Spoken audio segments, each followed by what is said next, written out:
Hello friends, नमस्कार। आज देखिए मेरे पास क्या है, एक खजाना। मुझे एक फटी हुई जीन्स मिली है। देखिए ये जीन्स फट चुकी थी, जगह जगह से घिस चुकी थी, इस तरीके से ये लूज़ भी पड़ गई थी। तो मैंने क्या करा, इसमें ऊपर वाला पार्ट तो काट के अलग कर दिया और नीचे वाला पार्ट जहाँ से ज़्यादा गली हुई थी वो पार्ट मैंने अलग कर लिया, ताकि मैं इसके अलग अलग यूज़ करके काफ़ी सारे क्रिएटिव आइडियाज़ क्रिएट कर सकूं। तो देखिए अब ये नीचे पैरों वाला हिस्सा मैंने इसमें से अलग कर लिया था, क्योंकि ये इक्वल पार्ट था और मैं नहीं चाहती थी कि काट साइड से काट के मैं इसको वेस्ट करूं कपड़े को, क्योंकि मुझे जो वो अपना एक बैग बनाना है, साइड बैग बनाना है, उसके लिए इतना चौड़ा कपड़ा मुझे चाहिए ही था। मुझे आयरन करके ये साइड की किनारियाँ भी खोलनी थी, तो मैंने इसलिए काटा नहीं।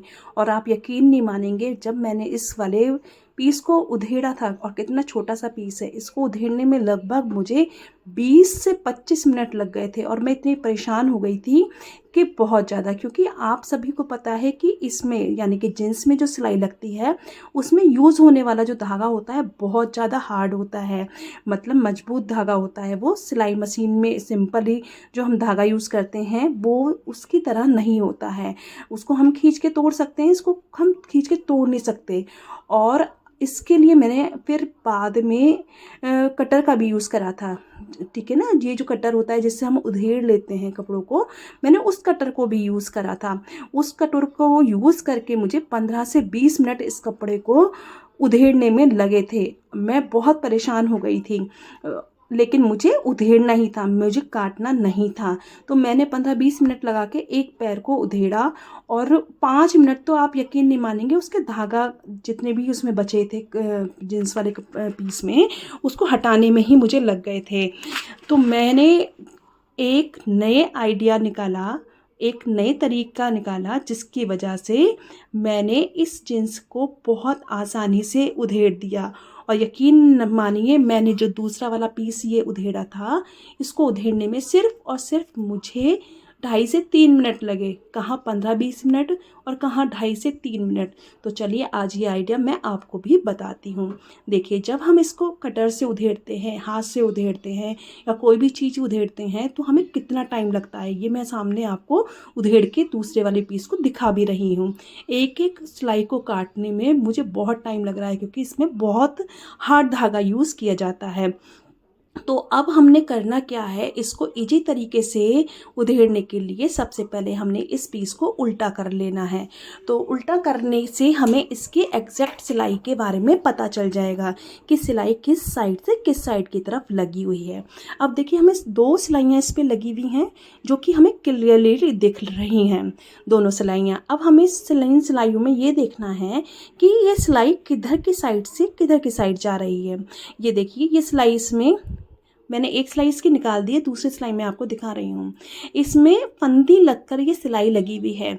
जिस तरीके से चावल की बोरी या गेहूँ आटे की जो बोरी आती है उनमें जो सिलाई लगती है वो वाली सिलाई है। और अगर हमें इसका किनारी मिल जाए, इसके छोर मिल जाए, तो हम इसे बहुत इजीली उधेड़ सकते हैं। तो करना हमें सिर्फ इतना ही है, जिधर की साइड इसमें ऊपर फंदी बनी हुई है, एक फंदी वाला हिस्सा होता है, एक नीचे का हिस्सा होता है। फंदी वाला हिस्सा वो होता है जिसमें ऊपर सुई पे घूम के धागा जाता है। आप इसको बस थोड़ा सा ध्यान से देखें किधर की साइड इसकी फंदी है, बस आपको वो धागा ही पकड़ना है। आप आराम से कटर की हेल्प से एक धागे को काटें और काटने के बाद में फंदी को धीरे से धागे में से निकाल लें और फिर उसका छोर पकड़ लें। एक बार छोर आपके अगर हाथ में आ जाएगा तो आप देखिए कितना इजी इसको उधेड़ना होता है। ये देखिए, मैंने सिर्फ एक छोर पकड़ा और उस यानी कि एक कोना पकड़ा, और देखिए आपके सामने ही दिखा रही हूँ मैं, ये मिनटों का काम मैंने सेकंडों में करके दिखा रही हूँ आपको। और ये देखिए, एक सिलाई मैंने पहले ही उधेड़ी हुई थी इसी तरीके से, जिससे मुझे आइडिया आया कि मुझे ये बात आप लोगों के साथ भी शेयर करनी चाहिए, क्योंकि जो लोग स्टिचिंग करते हैं इस तरीके से उनको भी उधेड़ने में परेशानी होती है। ये देखिए, एक धागे को पकड़ के खींचने से ही ये पूरे जींस का पैर एक बार में उधड़ता चला जा रहा है, और बहुत आसानी से नीट एंड क्लीन तरीके से, ना ही इसमें कोई धागा रुक रहा है, बीच बीच में कोई धागा नहीं फंस रहा है, ना ही मेरी उंगलियों में धागा टाइट होकर लग रहा है। बहुत आसानी से मैं इसको आप ही के सामने उधेड़ रही हूँ। तो ये जीन्स की सिलाई को उधेड़ना का सबसे आसान तरीका है। आप यकीन नहीं मानिए, अगर आप इसको एक बार इस तरीके से उधेड़ेंगे ना तो आपको पता चलेगा, वास्तव में आपको सरप्राइज़ होगा। अब एक चीज़ और है कि जब मैंने इसको उधेड़ा ना, देखो पूरा धागा एक बार में निकल कर मेरे हाथ में आ गया है। एक सिलाई का पूरा धागा एक बार में आ गया। अब ये देखिए दूसरी सिलाई जिसको मैंने उधेड़ा पहले था आपको दिखाने से पहले, ये दूसरा वाला उसका धागा है। और हम चाहें जब हम इस बचे हुए कपड़े का बैग या जो भी कुछ आइटम बनाएंगे तो उसमें हम इस धागे को रीयूज़ भी कर सकते हैं। और ये ऊपर से देखने में बहुत अच्छा लगता है और बहुत मजबूत भी रखता है। आप देखिए मैं सीधी साइड से दिखा रही हूँ, ध्यान रहे कि ये उधेड़ना सिर्फ उल्टी ही साइड से है। सीधी साइड से आप इस टेक्निक से इसको नहीं उधेड़ सकते हैं। अब मैंने इसको सीधा कर लिया है। अच्छा, आप देखेंगे उल्टी वाली साइड तो एक सिलाई लगी हुई थी क्योंकि मैंने एक पहले ही से उधेड़ दी थी, लेकिन सीधी वाली साइड में इसमें दोनों सिलाइयों के धागे हैं क्योंकि वो मैंने अभी तक नहीं निकाले थे। मैं आपको दिखा रही हूँ, आप ध्यान से देखिए। पहले ये मैंने तो पहला धागा निकाला और देखिए कितनी आसानी से, मुझे मुश्किल से 2 सेकंड या 3 सेकंड भी नहीं लगे, मैंने ये पूरा एक पैर को उधेड़ दिया। कहाँ मुझे 20 मिनट एक धागे को एक साइड से उधेड़ने में लगे थे और मैं बहुत परेशान हो गई थी। अब ये देखिए मैं दूसरा वाला धागा निकाल के दिखा रही हूँ क्योंकि ये मैंने पहले नहीं निकाला था।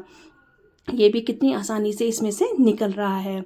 और अगर आप भी इस तरीके से पुरानी जीन्स से कुछ बना रहे हैं तो आप इस वाली टेक्निक का, इस वाले आइडिया का यूज़ ज़रूर करें और आपको ये उधेड़ने में और इस तरीके से अपने कपड़े को यूज़ करने में बहुत अच्छा लगेगा क्योंकि फिनिशिंग के साथ हमारा ये काम हो जाता है। क्योंकि कभी कभी होता है कि सीज़र का अगर हम यूज़ करते हैं ना तो उसमें भी वो फिनिशिंग नहीं आती है।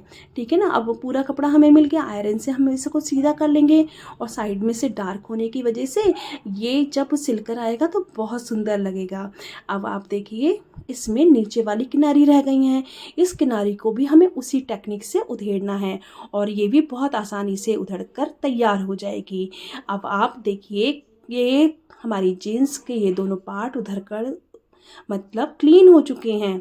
अब इसमें कोई भी रफेज नहीं बची है और ना ही हमें कटर का भी यूज़ करना पड़ा। सिर्फ एक छोर निकालने के लिए, छोर पकड़ने के लिए, कोना पकड़ने के लिए ही हमें इस कटर का यूज़ करना पड़ा था। अब ये देखिए पूरा का पूरा धागा हमारे पास साबुत का साबुत निकल कर आया है क्योंकि हमने एक बार में पूरी जीन्स को उधेड़ा था। ये देखिए अब हम इसको कहीं भी यूज़ कर सकते हैं। अगर आप भी इस टेक्निक को यूज़ करना चाहते हैं तो एक बार ट्राई ज़रूर करें, आपको बहुत अच्छा लगेगा। और ऐसी वीडियो के लिए मेरे चैनल को देखते रहें। थैंक यू, धन्यवाद। चैनल को सब्सक्राइब करें, लाइक करें।